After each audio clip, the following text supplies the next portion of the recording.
في حي بسيط من أحياء الدار البيضاء في ابن مسيك، حيث تمر الحياة ببطء وتتشابه الأيام كأن الزمن لا يتحرك، ولدت حكاية لم تكن تبدو يوما استثنائيا. هناك وسط الأزقة الضيقة وصخب الشوارع المتعبة ولد وليد، كما يولد الكثير من الأطفال في مثل هذه الأماكن. لكن ما لم يكن يعرفه أحد هو أنه في داخله كانت تنام شرارة تنتظر فقط لحظة الاشتعال. مرت السنوات، كبرت الأعباء، وصارت الأحلام خافتة. وليد كان شابا يعيش مثل آلاف الشباب، يعمل فقط ليعيش، يسهر فقط لينسى، ويدخن كي لا يشعر. سجائر، حشيش، ورفاق لا يملكون من الحياة سوى ضحك مؤقت على حافة الضياع. كان كل شيء يبدو طبيعيا بل مألوفا، حتى لم يعد يرى غرابة في الغرق. لكن شيئا ما بداخله لم يمت. كان يرى الحياة تمر أمام عينيه كقطار لا ينتظره، وكان يشعر رغم كل شيء أن هناك حياة أخرى تناديه من بعيد. كان يشاهد الناس يتقدمون، يتطورون، يتغيرون، في حين هو يركض في نفس المكان. إحساس بالنقص، بالحيرة، بالعجز، لكنه ظل ساكنا حتى جاءت اللحظة التي هزت كيانه. في بداية عام 2025 لم تكن الحياة فقط تضغط عليه، بل بدأت تصرخ في وجهه. ابنه البكر صار في الثالثة والتحق بمدرسة خاصة، والتكاليف تتراكم والمسؤوليات تزداد.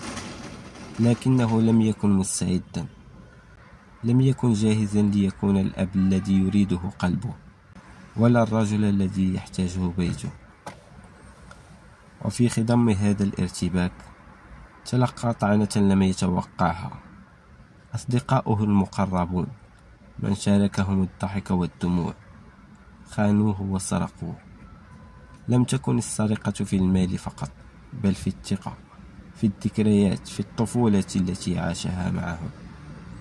كان من الممكن أن ينهار، أن يزداد انغماسا في الضياع، لكنه لأول مرة بصدق قرر أن يقف، قرر أن يبدأ. لكن القرار لم يكن نهاية الألم، بل بدايته. فما لبث أن خسر أغلى ما لديه، أمه. رحلت والدته وسحب من قلبه آخر شعور بالأمان. هناك بين دموع الوداع وحرقة الغياب أقسم في داخله أنه لن يعود كما كان، أن الحزن لن يسرقه كما سرقه الضياع، أن هذه الخسارة ستكون البذرة التي تنبت منه رجلا جديدا. ومن هذا الألم ولدت الفكرة، قناة على اليوتيوب، نعم، لكن ليست عادية. أراد أن يجعلها مرآة لرحلته. أطلق عليها في البداية اسم تحدي، لأنه أراد أن يتحدى نفسه، يتحدى عاداته، يتحدى ضعفه والواقع. لكن بعد وفاة والدته شعر أن الكلمة لا تكفي، أن هناك شيئا أعمق مما يمكن تسميته بتحدي، فغير الاسم إلى حكاية تغيير. لم يخبر أحدا، لا عائلته ولا محيطه. لم يكن بحاجة إلى نظرات الشفقة ولا إلى كلمات الدعم المشروط. أراد أن ينهض بنفسه وحده. حتى أصدقاؤه لم يكن معظمهم موجودا. لكن شيئا غريبا حدث. بدأت تصل تعليقات من غرباء، عددهم قليل، لا يتجاوز 1000، لكن كلماتهم كانت كأنها بلسم لروحه. شعر بأنه ليس وحيدا، بأن هناك من يرى، من يفهم، ومن يشبهه.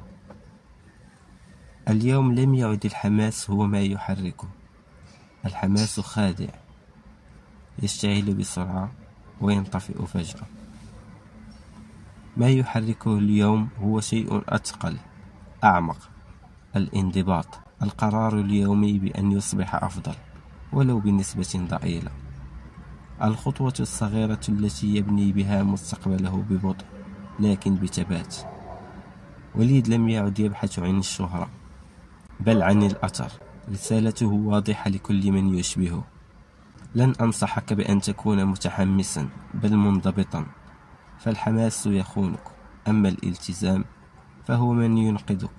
وطالما قلبك ينبض فإن الأمل لا يموت.